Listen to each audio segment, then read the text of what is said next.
What do you get when you take a crew of hunters from all walks of life, all shapes, ages, ethnicities, religions, and ability levels that have never hunted elk outside of New Mexico, have them buy OTC tags from Colorado and put them in a whole new place, competing with thousands of other hunters on the public lands of Colorado?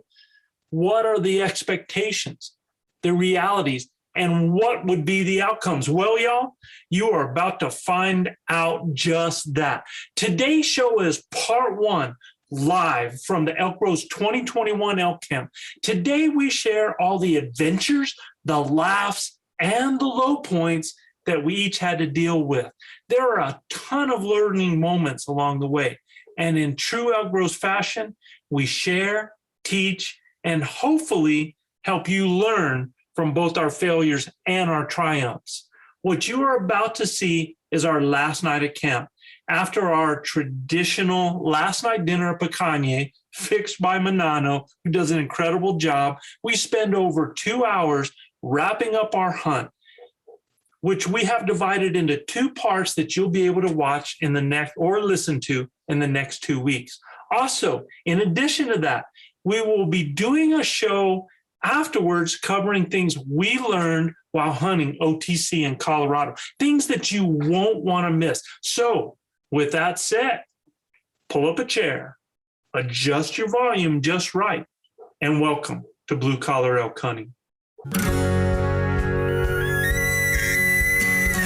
Welcome to Blue Collar Elk Hunting, brought to you by ElkBros.com, with your host Gilbert Ornelas and elk hunting coach Joe Gilly. You want to hunt elk? They live to hunt elk. Their goal is to share with you what they have learned grinding it out for over 35 seasons, doing what they love. So come on into camp and set a spell. Welcome to Blue Collar Elk Hunters.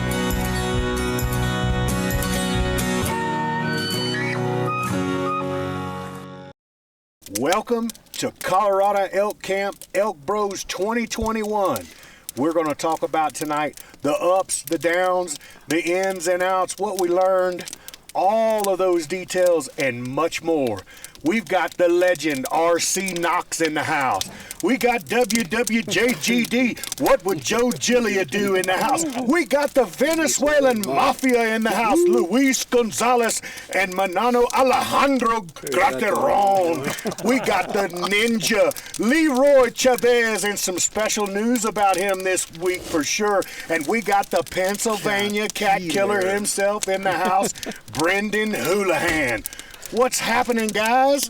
It's Elk Camp 2021. Can't believe it's already been a year since we were sitting on the same spot in front of the fire, man. Exactly. With us snow this time.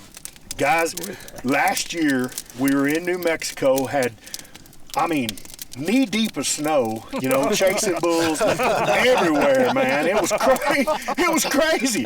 Joe and I was sleeping and the tent fell in on us and all kinds of stuff, man. Well, it fell in on Joe. I was asleep. But, serious business. This was totally different than we got to hunt last year. As everybody knows, most of the time we hunt in New Mexico, and none of us drew. So, I say none of us drew. Brendan did draw. And he was kind enough to forego having that tag and let everybody hunt together over here. And so we all threw in. And I want to mention, there's one other guy that was in the group this week that's not here. Two. That's right, two guys. We had the Flatlander himself, Mr. Cole Wilkes. And we have the CEO, Rob, was in the camp with us. He had a blast, Joe. I think him and definitely Cole Wilkes earned their stripes this week. Cole Wilkes was an absolute savage in the set, brother. So Cole's headed east, and he's going to get into some bulls here in the next couple of days. Couldn't be with us for our podcast, but Cole, I can't thank you enough for all that you did for us here at the ElkBros. Helped me personally do some stuff, and he's just a tremendous hand, and it's been a pleasure having him in camp. Absolutely, yes, sir. Yeah. Cole's grade A. Absolutely. In fact, one of the people that you guys aren't meeting that wasn't with us at camp here because he's actually on his own hunt. is Eric Aragon. That's and right, our other coach. These are our Yes, sir. 2 new coaches that you will see in the Hunt Wars. So they'll be doing the Hunt Wars here in a few days, actually. Right. They'll be down in New Mexico, down in the Zuni Mountains with the Hunt Wars teams, and I'm real excited about that too. Yeah. No doubt. Yeah. Joe will be doing his thing up a little north of those boys. Those guys down there will be leading the group at the Hunt Wars. We're looking forward to really good things coming out of those guys. I tell you what, we'll just start it off. You know, Joe, we don't have it. You guys got to understand, there's nothing been scripted. We're going straight off the cuff here tonight, and you know, it's been unbelievable drawing here and coming to get in Colorado with over-the-counter tags. Yeah, and what you guys need to know is that this is the last night. We just finished up our last night meal. We have our last night fire. Manano served up again, incredible picanha, and Yeah. I mean, it's just outstanding. So, you know, you're in our elk camp. This is it right here. And we got fire. Yeah. Oh, Jesus. We got fire, man. Manano's happy. If Manano's got him a fire, he's happy like a pig in mud. I didn't go unleashed. I said pig in mud. So we're all pretty wore So out. this is the last night of the hunt. You know, we got here actually we got here like on the 31st, you and myself and RC and Cole and Chav, and Yes, and then the Mafia came in later. Brendan was actually here on the 31st as well. Yep. So was Canales, and you know, it was kind of important for us to get here 2 days ahead of time for a couple reasons. Number one, so that people could acclimate, right? Because we had some guys coming from lowland, so they could acclimate. And the second reason was to scout, because where you're seeing us at right now, that's not where we started. No, we didn't. It was crazy. We went and scouted one area. Joe went and scouted another. The day before opening day, we decide we're going to move camp, and we come over here and hunt it on the other side, huh, Joe? But Joe says, look, I think I found something. You guys need to come over and check it out. We decided we'd leave that camp, come over and hunt in another area, and it's been fantastic, Joe. I think we made the right decision. We actually forego half a day hunting so we could move our camp over here. And then listen, if you guys can't see it here, our camp's a pretty elaborate system. There were 9 guys here in camp with us, and it's a pretty elaborate system. It's very well-oiled machine, and it was not easy, but we were in and out and back over here in less than 2 hours. 44 minutes to break camp. That's right. After being all set up. Yeah. Because one of the things that we made a priority and was for everybody to be mobile. And Luis and Manano, Luis came, he's been working on a project on a trailer that you and your cousin put together there. I mean, it is unbelievable. It's the cat's meow. You know, RC Knox pulled the Taj Mahal. For me. I'm not worthy, I promise you, but It's just a horse trailer. It pays to have. It's a horse It's just a horse trailer. What? That's not It pays to have a legend in your back suite. pocket. 5-star It horse pays to trailer. have a legend in your back pocket. It's been fantastic to stay in. Yours is a horse trailer, mine is a pig trailer. So RC came with his horse trailer. Gilbert was staying with him. The Mafia came with the coolest rig ever, and I have a feeling you guys might be seeing this rig for sale before too long. In production, yeah. And Chav and I, ElkBros purchased a jumping jack trailer, and Very nice, too. oh man, let me tell you, it is well, Chav, what do you think, man? Oh, it was nice. It was really nice, especially when you have a what's it called, Buddy heater? Mr. Buddy Heater, because it got cold up here, and I don't know if we were all prepared for it. I sure wasn't. But I want to go back a little bit too. Is Joe did a lot of e-scouting, so he had identified 3 different areas that we could possibly hunt, and this is probably the third choice, right? Well, actually, the three areas were way far. I identified areas within the areas. So we had this area, we had another area north of here, and another area there, and within each of those there were hunt plans within there. And so in this one that we were going to hit first, we had multiple areas picked out, and I ended up driving an hour and a half to this one to check it out, and the day before. So then our goal was, when I was like, guys, I really think this could be the place. So we took our first day of hunting, day one, and we came over here and hunt scouted. We hit it in three different places, right? Did. Got close on day one. Oh yeah. So I mean, from day one, got super close, and then, you know, it all started there. The education really started. You know, we talk up to our listeners all the time about, you know, we're going to practice what we preach. We all, you know, do it yourself and over-the-counter tags. And we put our money where our mouth was this year, and came over here in Colorado in an undisclosed area, and came and listened. I mean, it was not easy. We grinded and grinded. You know, we talk about our grinders out there. We grinded and grinded all the way up to the last day today. Yeah. I mean, RC and I put over 8 miles on our feet today, and up and down some mountains that, you know, we just tried to make it happen. But as we started off, I mean, it was evident that the elk were here, but they weren't like we're used to. You know, it was very quiet, Joe. And, well, actually, in the beginning, I felt like they were talking a little bit in the very beginning. Well, we had moisture then, too. Yeah, because we had all that rain and stuff that hit. Right. And then all of a sudden we hit that hot, dry spell, and things got real quiet, right?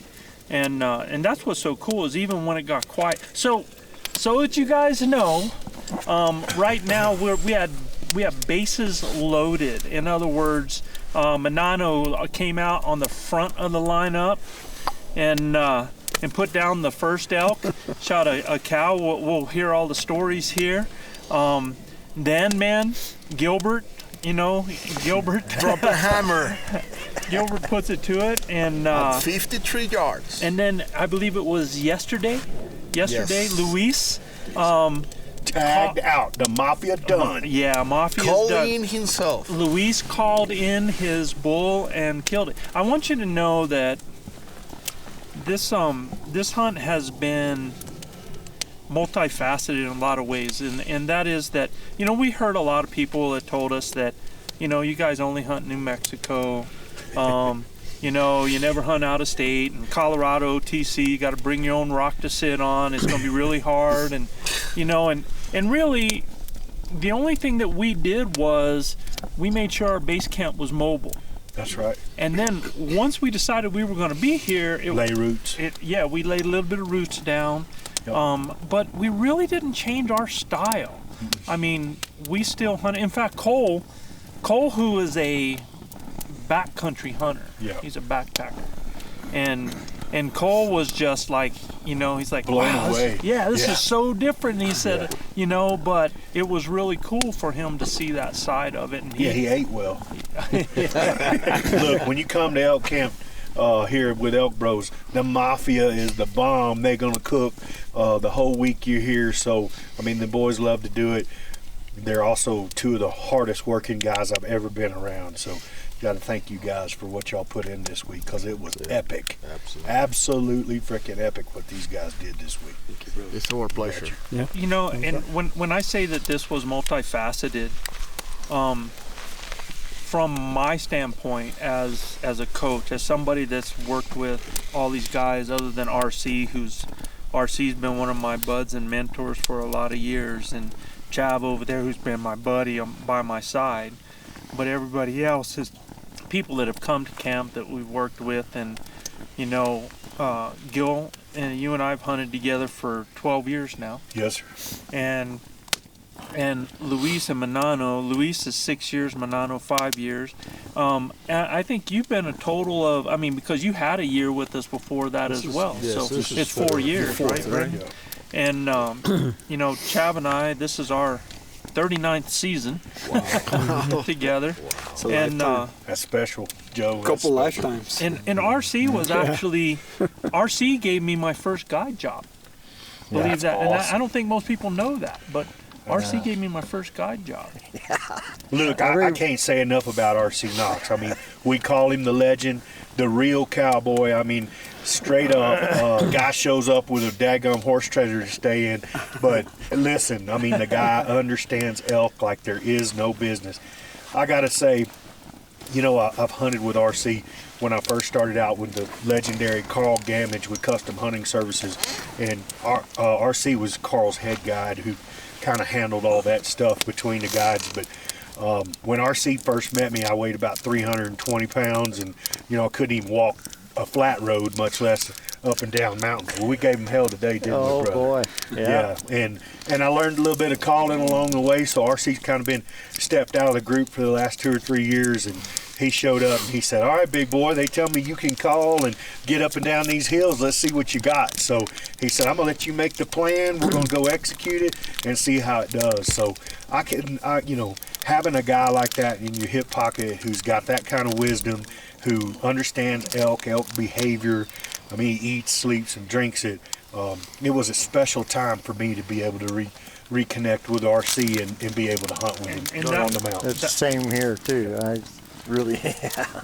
And it was a pleasure meeting you. Oh yeah. In person. One of the best men you'll ever meet in your life. You know, we've met RC on the podcast, and you definitely lived up to the expectations of RC the legend. So, If you see us looking chewing, forward to hunting with you guys. if you see us chewing on stuff here, we had some of our grinders send us some Trappistine caramels, The non-Trappistine caramels. Right. and so From Dubuque, Iowa. Dubuque, Iowa, They're very and we're enjoying these puppies. We saved them for this occasion there, and They're our dessert. I tried to tell everybody, they're no good and they'll make you sick. Don't eat any of them.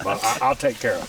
but They didn't listen. in RC and Gilbert, that experience, that was one of the facets. You know, when and I want to say, you know, Chad brought up the scouting, Yes. but actually Cole Wilkes and I came out here in July. Yes. And RC did too. Didn't he RC come came with out you? one Yeah. time and checked out on his own.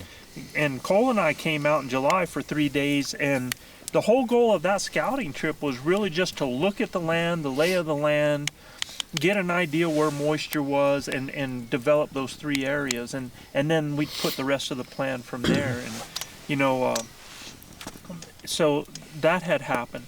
But as far as putting this together, I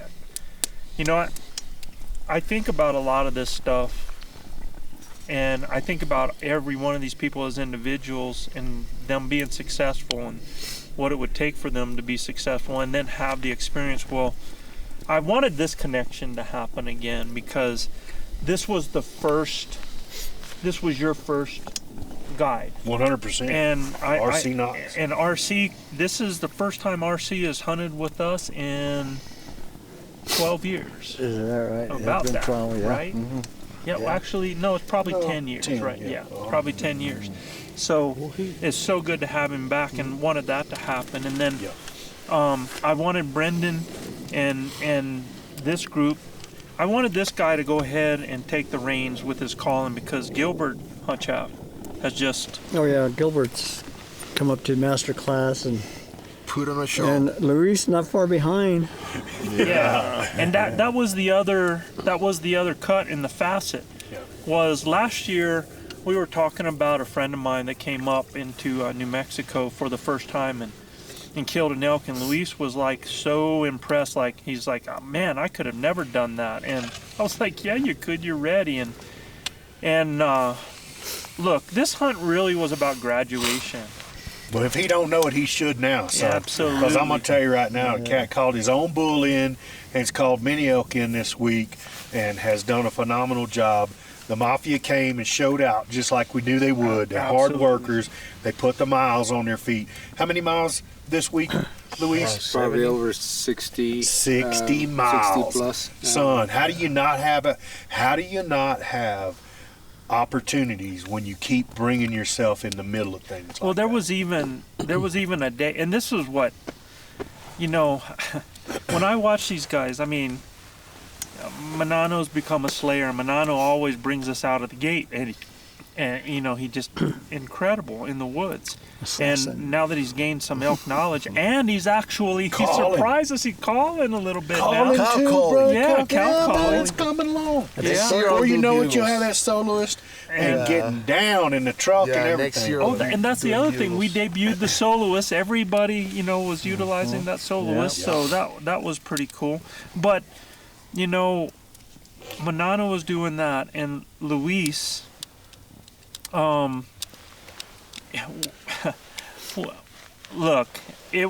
I divided it up so it was all about everybody getting it done. It wasn't about me guiding. It wasn't about me being the crutch. It wasn't about me being the person that's saying what's going to happen on that day.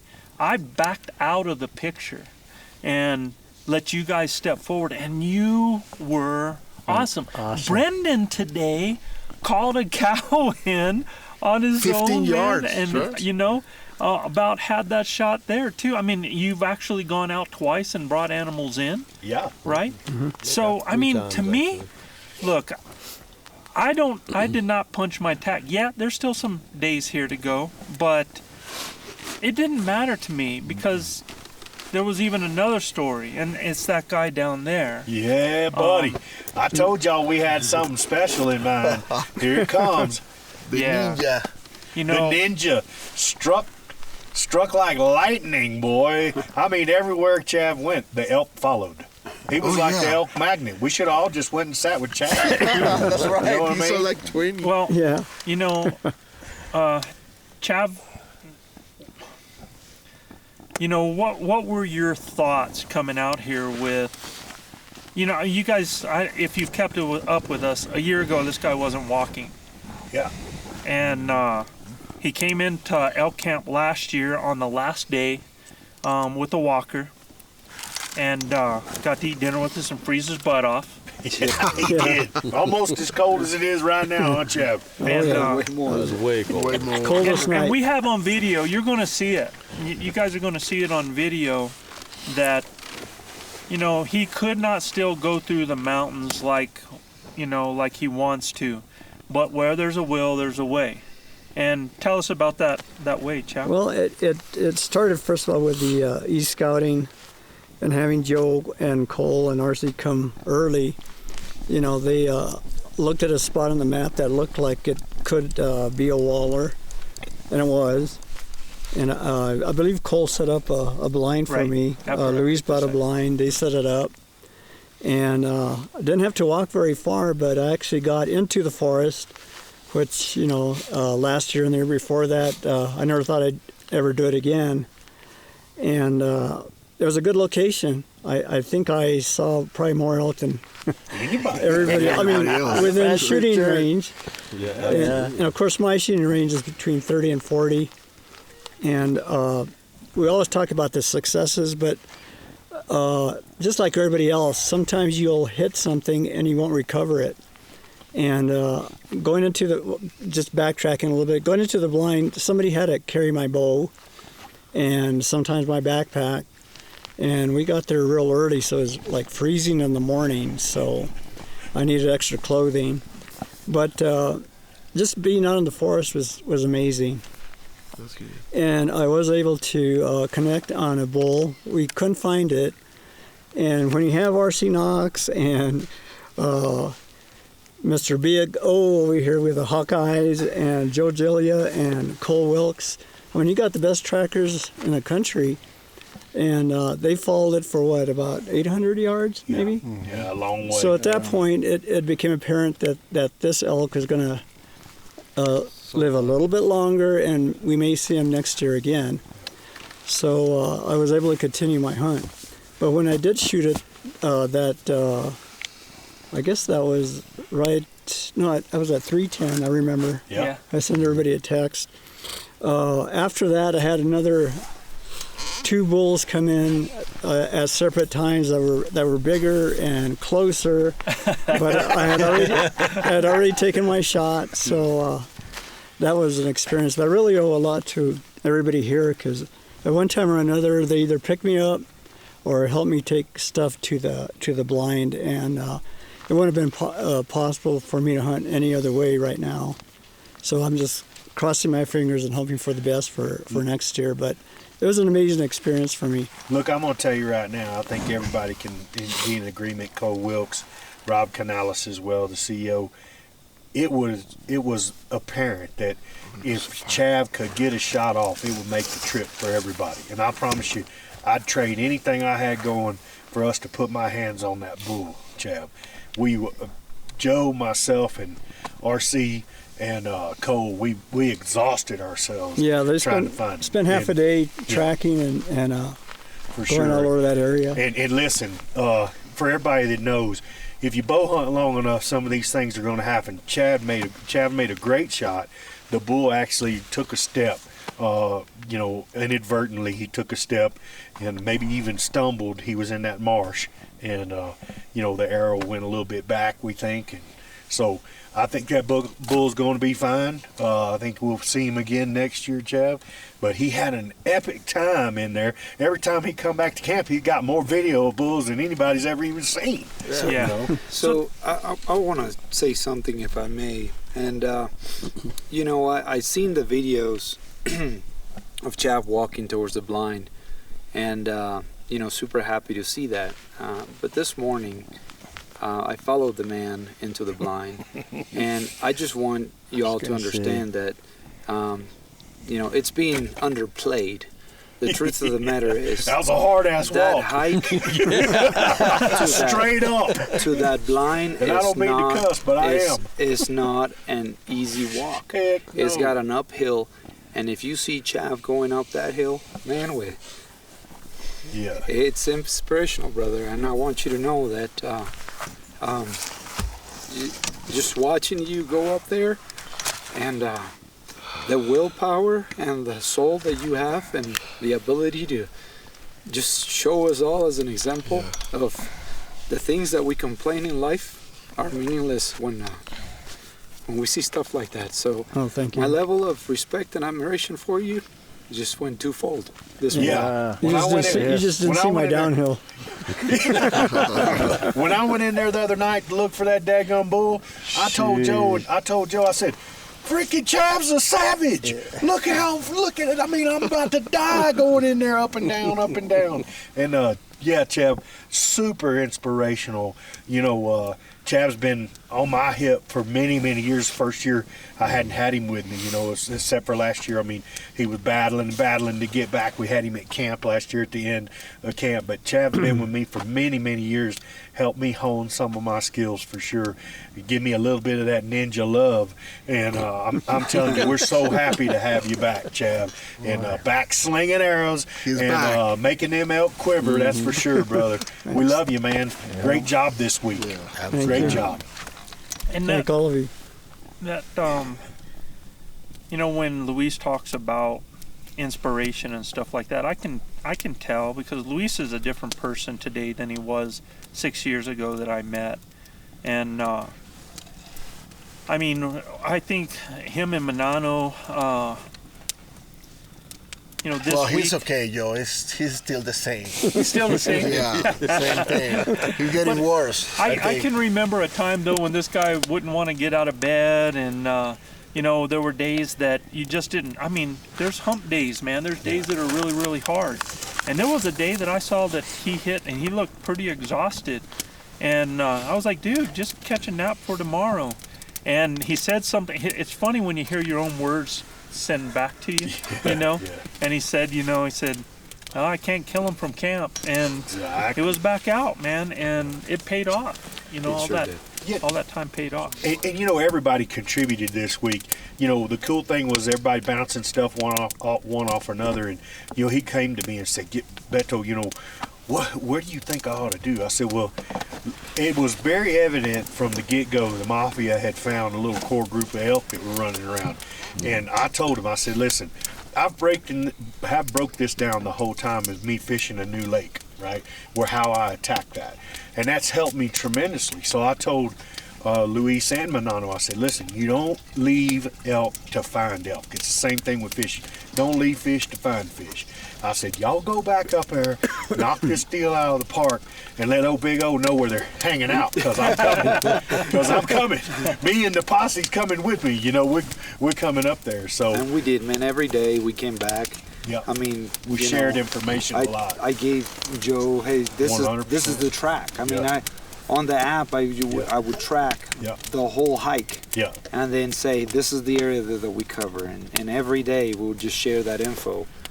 There was a couple times the Elk Bros were in one area and we had bulls confused about which way to go, Joe. Yeah. You know, we had you and Cole above me and RC, and we're calling a bull down and y'all are calling them off of us, you know. I was actually, had gone out by myself, hiked into an area. I was down in the bottom. You guys were up towards the right. Cole was up above you towards the left, and we had three bulls didn't know come here from Sikkim. And yeah, I mean, it was crazy, man. Those bulls didn't know what to do, and what was interesting was I'm down in the bottom and I'm hearing these bulls, and I'm like, one of them bulls sounds like Cole Wilkes. You know, and then you guys were like, well, one of those bulls sounds like Joe Gilliam. Yeah.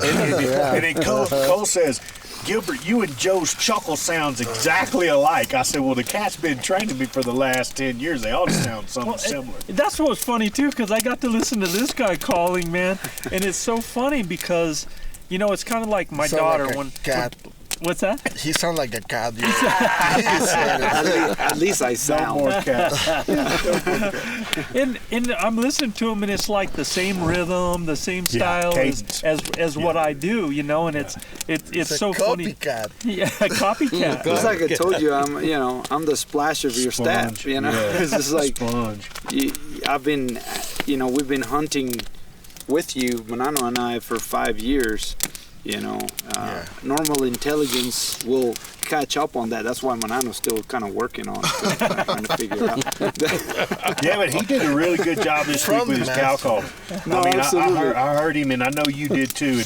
And we talk a lot of noise about one another, but these two cats have complimented each other so well this week, and they're very sharing with their knowledge about what they were seeing, which keyed me in to something that I learned extremely quickly was, number one, when you get to an area, it's really important for you to know the road systems. Absolutely. You know, for me, I'm in shape. Round is a shape, okay?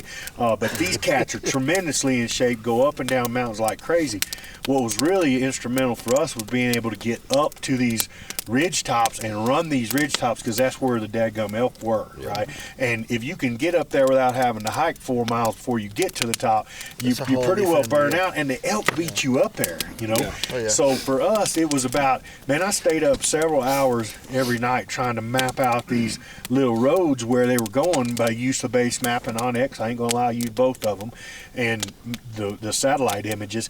And I finally figured out that next time when we come to a new body of water or land, we're going to find out the road system just like we do boat lanes and everything else when we're on the water, right? So this was something that helped RC and I a lot by being able to get to the top and start early in the morning right in their bedroom, you know. And these elk definitely were pressure got to these elk quick because there was a lot of people here, and I think the heat in the midday really pushed them to wanting to go to water and stuff like that, which we capitalized on our hunt, RC, right? Well, but there's something that is kind of important to note, is that we were finding elk that people were driving by. Yep.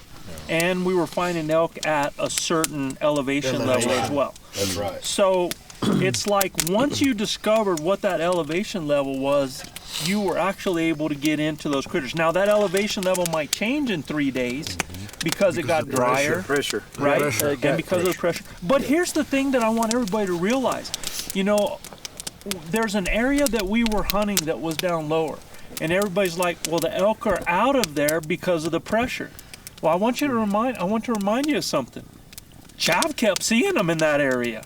Yes. That's, Chav had water. Yeah. Well, Chav had water, and Chap is a little higher if you go in there and look. But what I'm saying is that area right there was hunted by a lot of people, and it seemed like nothing was talking, like there was no elk in there, but he was seeing the elk. So my point is, sometimes just because they don't respond, they're there. You think don't mean they're not there. You That's know what right, was Joe. a tip? Something that tipped me off was that the day that we packed your elk down, him and I got to the mule. By the time we got to the mule, we saw 2 cows and a calf coming down at our level where the mule was into the park, and then just kind of running on the side of the bottom of the hill of the mountain. Why do you think that was? So they're getting the pressure, but instead of going up, they actually came down. Sure. And so that people were driving by. People were driving by. Yeah. And then with regards to the elevation, I mean, this year Manano and I just noticed every day we were seeing them exactly at 10,600 feet. Yep. Exactly at 10,600 feet. So the following days we started kind of getting. So the first 3-4 days. By the time we got to that altitude, it was incredible. It was clockworks. Sure. It was. We would have encounters or hear them or spook them or something, but we'll be into elk. And then as the days passed and we continued to kind of walk that altitude, that ridge, we realized, something has changed here. Yeah. Something has shifted. And that's when we reverted back to, okay, let's think about where's the whole group seen elk, and where's the kind of the common area, where has the kills taken place, how are they behaving, and the highway. And that's when we started talking about, Manano had an idea, so how about we go to this side and it's lower elevation, but we haven't covered this area, which is another great thing to do. I tracked all of our tracks every day. Yeah. So when I opened my applications, I knew exactly where I had been, what have I covered, and what I hadn't covered. Yep. So if you look at my maps now, it looks like it's crazy. Like it looks like a spider web. Yeah. But then it just kind of helps you not to waste time on areas that that did have sign, that didn't have sign, and optimizes your hunt to where it's like, okay, let's look at this area. And so the e-scouting portion doesn't end before the hunt. Right. It continues during the hunt. Yes, yeah. sir. I think that's what we did better than anything. Absolutely. Was number one, share information, and then always scouting while you're hunting for the next day for what we keyed in on. It was real evident when those bulls would come in to Chap, they weren't talking. He didn't even know they were coming in. They didn't say a word when they went those walls. Not Completely one silent, peep. huh? Not even the cows. Silent. Completely silent. So we knew that by even watching that, we knew, number one, the heat and the pressure has gotten to these elk, and it's got them shut up a little bit, right? We did have a few bugles, like RC and I had one this morning. That was an encounter that we'll talk about for sure. But at the end of the day, we learned so much every day as we went forward. Manano and I were talking, we talked every day about, it's like, man, it's just trying to figure it out, right? And then, so we kind of had to adapt. And so one day we tried one technique. Yeah. The other day we tried a different technique. Yeah. And we can talk about it, as we kind of While you're tell our practicing, stories, sure. right? But it was like, at the end of the day, we just kind of landed on something that seemed to be working, which was, we call it the hybrid. Right. And then we can, again, when we tell the story, we can explain a bit further and what that is. I was telling Joe, is like, you get the foundation, right? I mean, we got the foundation from Joe, from you, from the ElkBros, right? And base camp, okay? With that knowledge, now you have to adapt depending on the situation, right? And then maybe make it your own depending on what you're seeing and what you're not seeing. Your style may be slightly different, but the foundation, still the same. Like you said at the beginning of the podcast, the formula is still there, and it still yields results. That's right. Grinders tuning in, thank you for listening to the Blue Collar Elk Hunting Podcast. Our goal is to share our knowledge and help you flatten that learning curve so that you too can have some of the very same incredible experiences that have given all of us here at ElkBros a lifetime of memories. If you like what you hear or see, you can get all of this information plus so much more from our Base Camp Elk Hunting Training Camp, the first in a series of online courses from our Blue Collar Elk Academy. Our Base Camp Training Camp allows me to use my coaching style and share almost 40 years of elk hunting experiences successfully hunting elk on public lands, as well as over 20 years guiding hunters of all ages and experience levels. This course will be like nothing you have ever experienced in concept and structure, using success-based coaching techniques that will elevate your confidence and skill sets. Our camp will prepare you specifically from that final moment most in your control, those final minutes or seconds the elk is in front of you, backwards through each step and level, allowing you to see, visualize, understand, and relate every coaching point to what lies ahead, the next step, the next thought process, the next success. Because y'all, you've already been there. You know what it looks like. By tapping my 30 years of teaching and coaching experience, our camps are developed considering multiple learning modes with text, visuals, audio, as well as video. And Base Camp will benefit those new to elk hunting all the way to the 10 to 15 year vet. So if you are looking for that one thing to help you fill that tag this year, invest in the most important piece of equipment there is, you and your elk hunting knowledge. You can find the Blue Collar Elk Hunting Academy and the Base Camp Training Camp at ElkBros.com. That's ElkBros.com. Keep dreaming of the screaming, believing in achieving, and most of all, keep grinding. Well, what happens too is you bring a special skill set or a physical ability or a lack of a physical ability. So,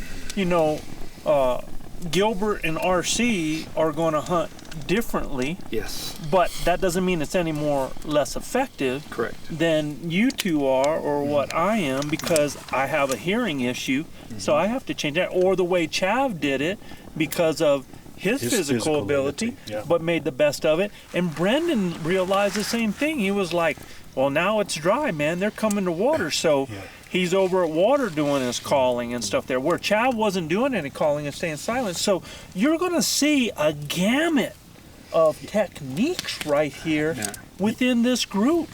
You know? And even Brendan overcoming, he putting his camp up, he sprained his ankle and swallowed it out like a daggum grapefruit, and he still, look, he put the work in to try and rehab that thing, get it back right, and in a day and a half, he's back in the woods hunting calling elk in.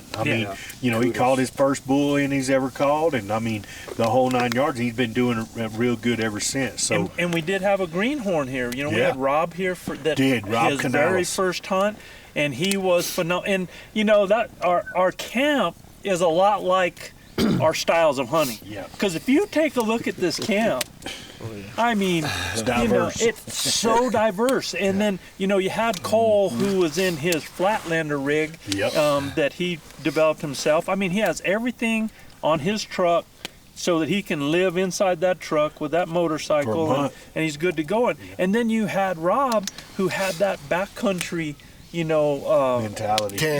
It's like one of those lightweight type tarp stay tents. up on a daggum glacier. For real.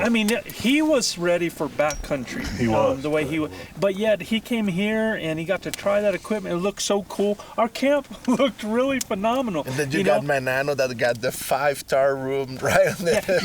So he got the horse stall. So RC has a horse trailer. It's a little more than a horse trailer, but it has a stall in the back, and of course he put our horse in it. El caballo. It was really comfortable. More like the mule. And Brendan is tented out here as well. But that's what I mean, the styles. And just because they're different, because you bring unique qualities to it, it's taking and making that an advantage. Chav is no way he's going to go out there and put miles on. But he took advantage of the elk's tendencies, where they were going to come. And, dude, I mean, if that booger doesn't take a step, you know, we've got 4 bulls, you know, we've got 4 elk now. Yeah. That's right. You know, so, I mean, coming to Colorado, have never been here, with all the pressure that it has, and used the formulas that we use, and got it done. And there was so much learning that was going on. And let me tell you, sitting back from the back watching you guys and listening was such pleasure for me. And you know, it's cool because, like I said, this is a graduation, because I'm no longer the guy. I am now the master. We are now just a group of hunters, is what we are. And that's so cool. It's so cool. It makes me so proud of all of that. Well, you know, I was bound and determined to. R.C. Knox, for people that don't know, R.C. Knox was my first elk guide that I had when I hunted with Carl Gamage, and R.C. Knox called in a lot of bulls for me, and I passed on a lot of bulls that R.C. Knox called in. And I made him promise me this week, if I call a bull in, you can't pass on him. He goes, oh no, you better call me a big one in. So at one of the first nights that we hunted together, I called in a big old bull for him, and you know, sometimes it just don't work out, but it did so good for me to be able to return the favor. Have that. Have that. Reciprocated. You know, if I could call, you know, I've called bulls in for Brendan and for Chav and for you, and now to have one of my favorite guys in the world that I could get to hunt with. I mean, this guy's a legend when you talk about elk hunting and when you talk about cowboys. I want people to know that this cat is one of the best elk hunters I've ever been with, and to be able to call a bull in for him, the only better thing that could have happened is we could have sealed that deal that night, because it was. Yeah. It was epic, and listen, it was pretty far from the truck, though. Yeah, it was pretty far from the truck, but you got to understand something. We went up that mountain, and we saw somebody else up that mountain, and their bike was there, and we ended up calling each other into a situation, and who would have thought that there's 40,000 acres, Joe, and me and you start in a central location and end up right in the middle of it together, right? I mean, that just goes to show you about how I hunt. My style, it mimics a lot what Joe does. I'm not as fast or as efficient at moving through the woods, but the calling techniques and everything are spot on, and I'm proud of that. And R.C. Knox, to have validation from a guy like R.C. meant the world to me this week. And we'll talk about it again, but R.C. pretty much empowered me all week to set our hunt plan, right? And let's go try and get it done, you know. So to have that kind of confidence coming from him, Joe, meant the world to me. So how many bulls do you have, Mr. R.C.? He don't like to talk numbers. On your books. It's a lot. Well, when you count all the people you've guided all around and everything like that, it's probably hundreds. It's in the hundreds. It's in the big time hundreds. So what did you think, RC? The big time hundreds. What did you think, RC, when you heard big old calling? Oh, I was impressed. Amazing. I mean, I was like, wow, he's really come a long ways from where we first started. Yeah, you know, it was like, wow. You know, so it was fun. I mean, it was rekindling, or what they say, and just had a great time, and just, you know, it's one of those things, you know, you hope that you can keep on doing it. You know, me and Chav are going to be 70 here pretty quick, and, you know, we're still out here, you know. Yeah, so I hope I'm as in good a shape and still out here chasing elk when I'm 72, Joe. Yeah, and you know, to put if you continue to eat like you're eating, so I'm telling you right now. This guy says all that, and then he pours that food down my neck. Please eat me one more piece of meat, big old. Just one more, big old. That's such a bad influence. He's like, big old, have a drink, big old language, big old eat. Yeah, he's my inspiration. You know? And then he's like, "You're not going to live if you keep eating like that." Oh man, what a guy! Huh? Karma, it's going to come back around. I'm gonna tell you right now, who needs friends when you got enemies like that? I know The flip flop that one, bro. But to put it in perspective, you know, Rob Knautz came to this camp Not knowing a soul. not knowing, you know, anybody. Now he got to do a little WhatsApp stuff with us a little bit before the hunt, And he fit right in. and he jumped right into that.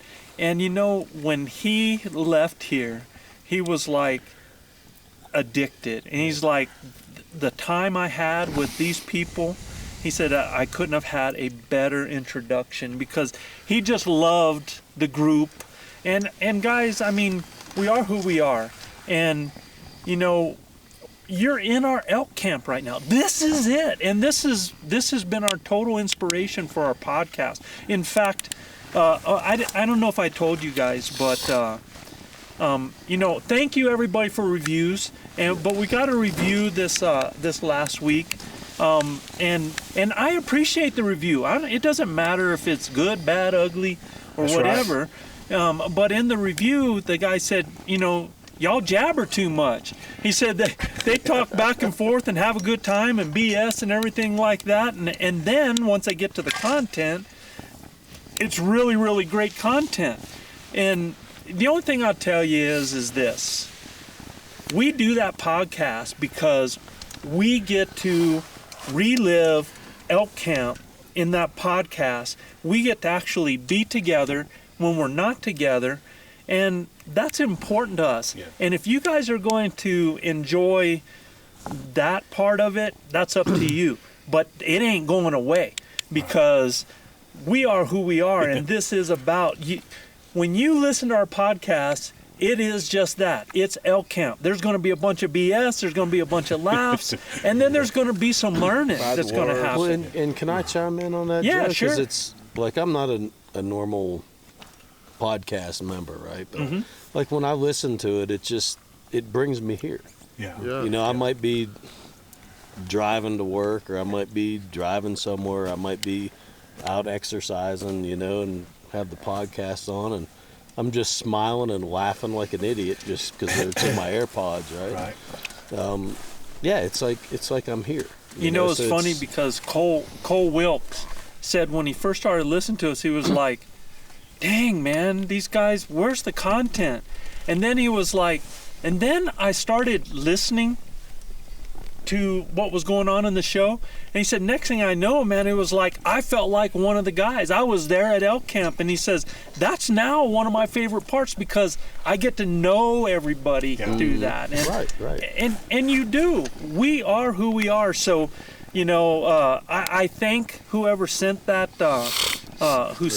review. It's spot on, because for the first half hour, for the first 45 minutes, it could be 20 minutes, it could be 45 minutes, depending on if we have guests that come and join us to jabber. But I got news for you. If you listen to even in our jabber, there's stuff to learn. For sure. You know, within that. And, you know, we get to talk about products and different things that we're working on, and we just get a chance to be together. That's right. So, Luis and Manano get to argue a little bit. Yeah, everybody loves when the mafia bags on one another. There's no argument when I'm right and he's wrong. And then I realized that when I'm not there, Beto introduced Luis like leader of Venezuela Mafia. I don't know what you're talking about. Nobody else knows. Nobody knows what. Nobody knows. Yeah. and our show is edited, by the way. Because of what? And it's edited for a reason, because we try to keep our show as PC. much family oriented as possible. We want your Kids. sons and daughters to learn from it, and I'm sure Manano would like Tomas to learn from it one day. He will learn good stuff. We got good things to tell Tomas about his papa. Yeah, all I can say is it's a good thing Anna's in the house there to keep some things straightened out, leash. man. That's I like to go on leash. yeah, he likes to go unleashed, and so yeah, and it's a fact. So we do some editing in there. We have a good time together, and I tell you what, we've had we've had a blast. For sure, it's been amazing. Yeah. From where it just started out, two guys really talking about elk hunting, and then here we go. You know, the Venezuela Mafia has been spawned out of that. The legend RC Knox has jumped back in the fold. We got the Ninja, and everybody knows our fearless leader here, WWJGD. What would Joe Gillia do? I mean, absolutely fantastic. Joe, let's get into the content. Let's let the Mafia lead us off and tell us about their epic hunt. The first guy on base, man. First guy on So base. here we go. Yeah, give us Rock a- it. Yeah. 2 years in a row, Manano shoots out of the gate. Yeah, what was the plan? No. Let's put the facts. We keep doing this crap. This is how wrong information gets diminished. That's not true. I killed the first bull last year. First bull last year? The spike. Oh, yeah. he was My first. bad. You know, this is we My bad, gotta, my bad. we can't do this. Then this guy's head I gets stand big, and then he corrected. thinks he's the leader of the Venezuelan I mafia. stand Man. corrected, You know, Luis. it's I just stand this corrected. is how crap That's gets. true. This, That's true. misinformation I gets out there. stand man. corrected. I'm not wrong very often, but I am wrong this time. I promise you. All I know is on Instagram, man, everybody was like, you know, we've heard this argument all year. Who's the leader? Who's the leader? And they were like, well, Manano came out first, right? Truth be known, Wrong. Luis said Wrong. for the day Manano could be the leader of the Venezuelan As mafia. a matter Is of that not true? I did. Okay. I did. I gave him one day. One day. And then he took it back. Yeah.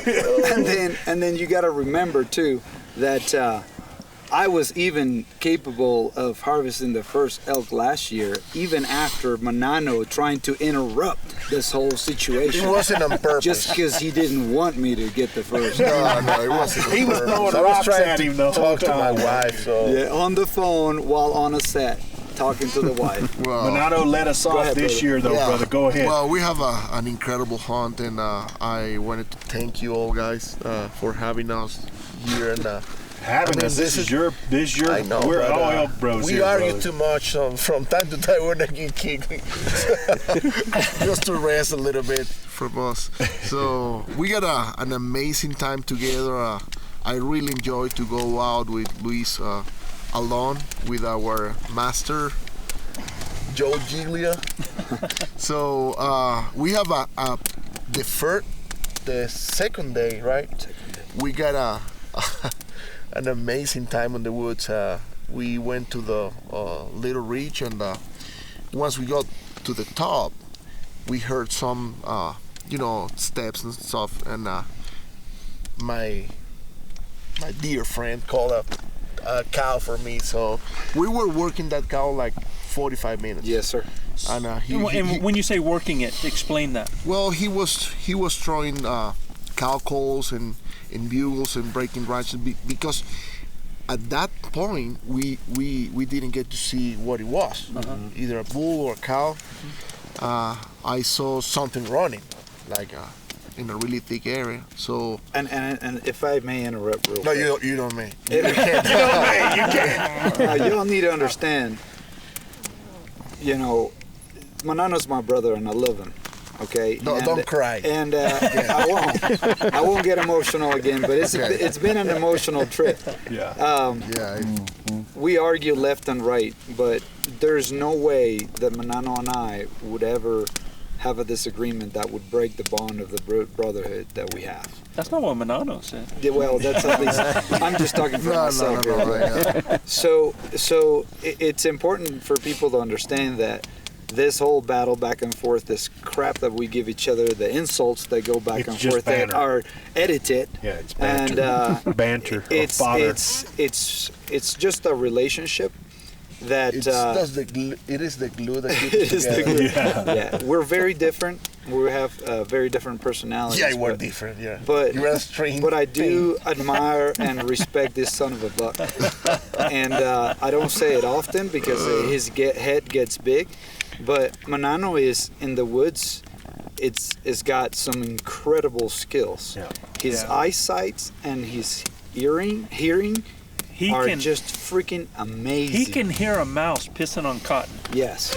I'm serious, man. It's just That's how serious. it's just unbelievable. And then he also has great sense of woodsmanship Yeah, too. very and, well. And You know, he orients himself very well in the woods. So I think just us understanding each other's skill sets and using, you know, each one of us putting that what we can do best in front just worked out great for us. So what were those skill sets that you used for that? So when we got up there, when he was telling the story, we got up there, he was able to hear the elk at the time walking.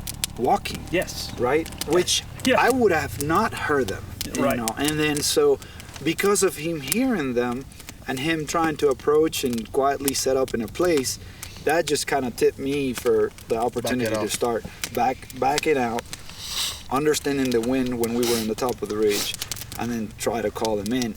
And he could see them, and then obviously turn around and every once in a while give me signals of what was happening, because I was placing myself, as I learned from you, to be in a spot where I could see Manano, but hopefully the topography protecting me from the elk seeing me. And so that way I could communicate with Manano and then do what I needed to do based on. So when that elk came to a stop and scan spot, it was going to be in your shooting lane. In my shooting lane. In your shooting lane, yes, correct. Lane. So which, by the way, I'm gonna make some stop here because we were discussing about the communication between the people, the guy that is calling in and the shooter. Right. So we have some miscommunication, though. He was trying to wave me, and I was like, I was trying to get away. No, that brings a good point that we were trying to figure out Good hand signals. if we can do some. I mean, so y'all can understand one another. Yes, because it's really important because I got to see the elk. Because you can't speak English or Spanish. Yes, both. So I was trying to. You can't understand Yeah, each I was other. trying to say, Luis, keep on going. he got here to the States, never finished learning English and is already forgetting Spanish. Next year he won't even talk. Yeah, it's better though. But the sign languages between y'all are worked out now. We got it all worked out. Yes, we got it So worked there's out. there's some work to do. But Yeah, but it's a good point. It's a great idea. You know, the IT guys if you can bring a point with an idea to be able to communicate with your call guy. Oh man, that would be amazing. So going back to the point, we communicate successfully, and I got to see the elk. Yeah. So he was calling, and he actually, I remember you were doing the John Bull call, like young bull John Bull, and with cows. And all of a sudden those cows came running, like running. When I say running, was running Like a stampede. Huh? We're using calf calls? I was using calf. Yeah. cow, and then I was also raking a tree in the young bull. But I think the young bull was the one that brought him. I mean, that was like, which is also important. I think that, you know, after you have an encounter like that, just have that conversation with whomever you're hunting with, and understand the feedback, the behavior of the animal based on what you're doing. Because if you're not seeing that animal, you're seeing your hunter. Yeah. And then, you know, the animal responds differently to certain calls. It's just another good piece of information. What is working? What is actually getting them to react at that time? Yeah, I was trying to say, keep on doing. He was like, yeah, but I couldn't barely see him. I had to pick up my rangefinder to just kind of see his face because he was kind of far. His nose, my nose. Yeah. When you turned, it was obvious you were okay. There he is. So, okay, the two cows came just running, and I didn't have any time to draw my bow. I mean, it was in no time because this was like aspen. Yeah, aspen forest. So, and it has like a jack pine and little aspen growing. Mm-hmm. So the first cow came, I mean, at 3 or 4 yards. I couldn't really touch her. Almost stepped on him. Yeah, and she saw me, and of course she ran like crazy, and I calculate I stopped it at 30 yards. And as I calculate, I made like 2 steps forward, and I drew my bow. But I didn't notice that a little limb of the aspen went into between my arrow and my wrist. And when I cut it loose, man, the arrow was like, woo! I was like, oh my Lord. Yeah, and look, again, Manano is a heck of a shooter. Oh, for sure. He's very methodical. You all saw last year on that video how he drew, he realized his knock came out of the arrow with the bull in front of him. He let down, fixed the arrow, drew back out. All of this while the bull was within 20, 30 yards of him, right? Yeah. And then actually went back and shot. So I think I mentioned it on the last podcast that I have like some sort of a checklist when before drawing my bow, and if even drawing my bow, I got like a checklist. I always check my. So you got one more thing to check now? You got to add that to your checklist. Yes, because it wasn't a rush. It wasn't a rush. The cow was 30 yards. I just stopped it, and she was, almost to the point that I would have been able to make a shot. The point and being I missed it. Yeah, I forgot to check again. Yeah. My checklist. Sure. So I got this. But the point is that what's important here, I think, Manano, is the learning is that, some of these things happen so quickly and dynamically that you don't realize that, normally your normal checklist, you don't have that amount of time to get prepared for it. Right. And, and things like that are gonna happen. So. Oh yeah, it's gonna happen. No, but the good thing is, my bow was okay. Was okay. Yeah, it was. Yeah. I thought when I heard the dry fire, it was like a dry fire, and I saw the arrow going like that. I said, okay. I didn't want to see the strings. In the camps. Yeah. I went like watching me. So, well, the second encounter, like minutes after that situation, I was going to the restroom, and I got my pants on my. I was almost on my knees, trying to go to the restroom, with no bow, nothing in my hands, just my. I think this is going to be a reoccurring theme, if I'm not correct. Yes. So all of a sudden, I heard some steps 5 yards away. Right. It was a big jack pine here on my left, and I get to see a cow going like that, going with the head out of the jack pine, and he stepped out of the jack pine. He was like. She was looking for the women's restroom. She was like. Man, I couldn't believe it. I said, no, man. That's remember, this the little. The comics that the hunter is always with the shotgun to the tree, and then going to the restroom like that, and then the deer's coming behind. Right. I remember that. It was like a flashback. Oh my goodness. And then the second cow came in, and she was doing at 4 yards. Wow. I almost cried. So we had that situation. In the meantime, He went. I was like, you know what? I'm just gonna take the opportunity and go and take a dump. So when I'm coming back from taking the dump, he's already heading back to the same spot where we kind of parted, and he looks at me. His eyes were about this big, and he's like, "What happened?" I was like, "I don't know, a dump." It was like, I was waiting for the shot because it was like 20, I was waiting for you to yards. shoot him. Shoot who? It was like the 2 cows that just walked in front of me. Well, I was thinking, I was waiting for that arrow.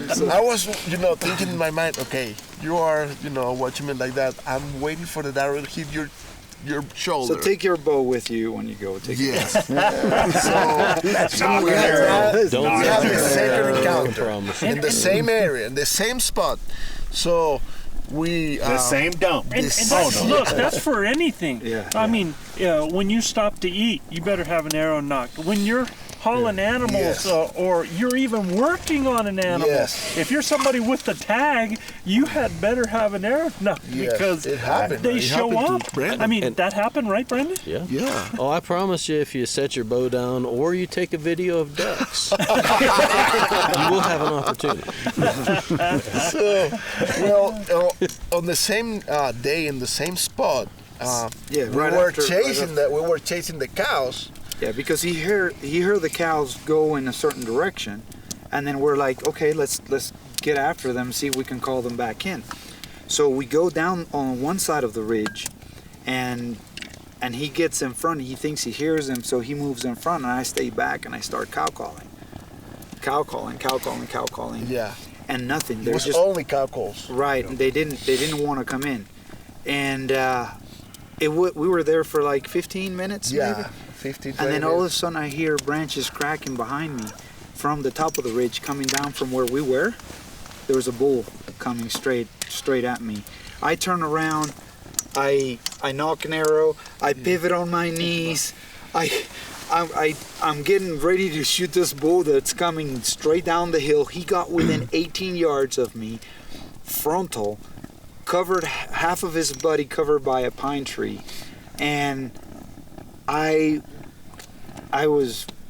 didn't draw, but I couldn't draw because I was waiting for him to make a slight turn, and then at that point, I was gonna draw. Plus, he was. But before that, I was trying to see the cows, and I go always like that, trying to magnify my hearing sense. I was like, and all of a sudden, as if it's in enough. Yeah, he got quiet, and what happened with this guy? And he's like, and I go, oh my goodness, big old bull just watching it. And then when I jumped, the bull was like, oh, there's another one. I drew on him. He was 40 yards away. But he got a bad angle. I wouldn't take the shots. He was like pointing to It was me. marginal, so. Yes, Yeah, and he immediately spooked. After he threw, he immediately spooked and took off running. Yeah, and I think that was the same bull that my dear Beto got. Yes. So Sure could have been. that was the Close to the second same day. area. Yep. Okay, we came to camp and tell the story to everybody, and everybody was laughing in my face. So Not the true. next day, No, it's true. the next day, this time we went to a different ridge, and we started to walking. Well, we got a discussion about they were silent. Yeah. The cows wouldn't talk. The bull wouldn't talk. I mean, nothing. And we were walking really, really quiet. Slow, yeah. So the third day we just tried to go slow and quiet and make some cow calls as we walk, and that's what we did. And so this time this guy was going to the restroom, Yes. but I said, okay, this is the rest of time. I knocked an arrow and I waited for them. And guess what? They were coming. Yeah. While he was in the restroom. Yeah. So Restroom? There was a restroom out there? No, well, I don't want to was say a just bad word because you I was just taking, explicitly tell me. I was taking a dump. Yeah. So when I take dumps, and you'll find that you come to realize when I take dumps, good things happen. That's not true. That's not true. Yeah, look, You don't gotta be close to other him. than needing the hazmat to show up. Yeah. So we were kind of They fertilized the whole mountain over there, it sounds like. It's going to be a good year next year. It'll be nice and green. We were in a hill, kind of a medium hill, and he was to the other side of the ridge, and I was just quietly listening in the woods, and all of a sudden I heard the elk coming in the middle of a meadow. A park, it was a park. It was a little park, and I jumped and I walked like 20 yards into the woods. So I got the opportunity to draw on the first time. It was 50, but I didn't take the shot because she was the cow was moving, and he got like two more cows behind. So the second one was a calf, and the third one was yeah, a but I male didn't calf. see the calf there. I mean, just like woods. So the big cow just turned left. I said, and I already ranged. I ranged all the windows I had. So she turned left and started walking through me. I mean, to my left. So the cow passed through the little window I had really quick. The second elk was a calf, so I don't kill calf. Right. But the third one, I got a little window at 35, and guess what? I cut it loose and I hit it. Yeah, buddy. Yes. So Connection. well, I got to see only the part of the shoulder, and I make sure it was a legal animal. Uh-huh. So I aimed to the shoulder and I sleep on the shoulder. It was a heck of a shot. Yeah, She didn't run 15, 12, 20 yards. 13 yards. And pile up. Yeah, probably 13. Yeah, 13 yards, and he was done. Y'all got some good GoPro footage of all that too. I got it on my GoPro because my cameraman was taking a dump. So yeah, we had a blast, and we just quartered and packed out the meat to the mule, and then we got an emotional moment. You know, trying to go back all the things we learned from you all, and all the because it was the realization moment, of hey, you know, we made it happen ourselves. We made it happen, man, and the two of us came into the woods as a team, and look, we've done it, right? And so it was special. I think I got more emotional with Manano's cow than yeah. That happened to me with his bull. So and anyway, we have a beautiful moment, and I had a blast, and I'm really thankful and yes, I enjoyed the most. Well, there you have it, y'all. Part 1 of our Live from Elk Camp. Manano's broken the ice, and next week, 3 more Elk Bros release arrows on bulls with more drama, some super highs, and yes, some even lows. But if you want to find out the who, the how, and experience the peaks and valleys right along with us, then you'll have to join us next week. Right here, everybody, on Blue Collar Elk Hunting. We'll see you then. Take a good look at me, I'll be gone for a while in the backcountry, where peace of mind is destiny. I hit the trail with the pack on my back, mountain house meals in a bivy sack. I'm gone for a while, baby, take a good look at me. And my freedom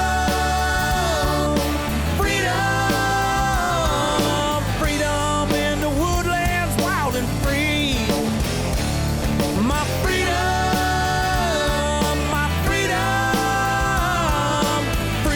from the chain that can't hold me.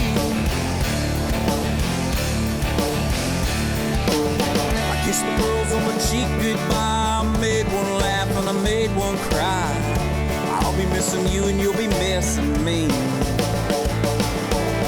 When you lay your head down at night, just know your daddy's safe in the bright moonlight. September sky, as far as the eye can see. My freedom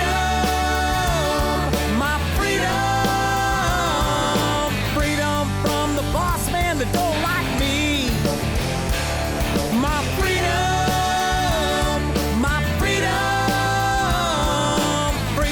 in the woodlands, wild and free.